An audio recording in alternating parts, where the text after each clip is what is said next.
Alors, notre sexo conseille les signes qui prouvent qu'elle simule. Il y en a quelques-uns quand même, hein, contrairement à ce que pourraient croire les hommes, même s'il y a des femmes qui simulent très très bien. Et alors, pour les simuleuses qui nous écoutent, voilà les signes qu'il ne faut pas laisser.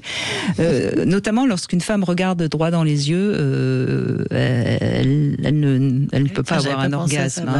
Impossible. L'orgasme, en général, on a les yeux fermés.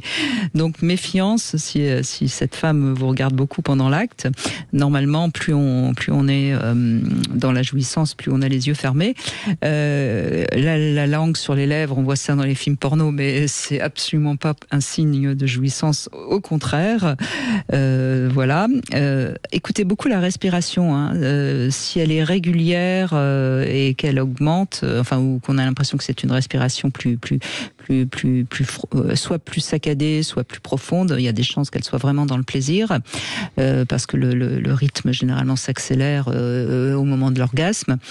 Les mamelons aussi sont un signe. S'ils se gonflent, si les seins rosissent, et notamment même le cou, c'est signe qu'il y a la flux de sang de l'orgasme. Voilà. Enfin, le bassin va plutôt remonter.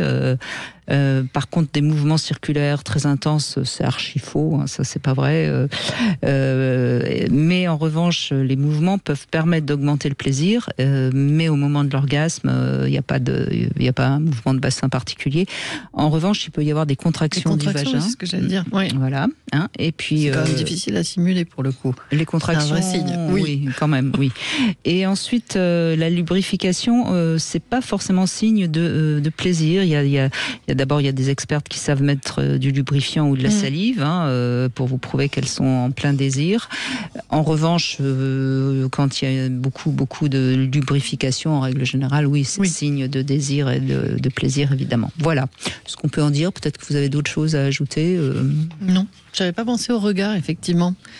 Ah, c'est le premier truc. Oui.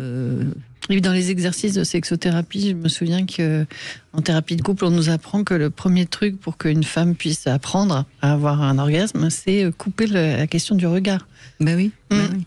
Pour revenir à soi. Exactement. Bien sûr, bien sûr.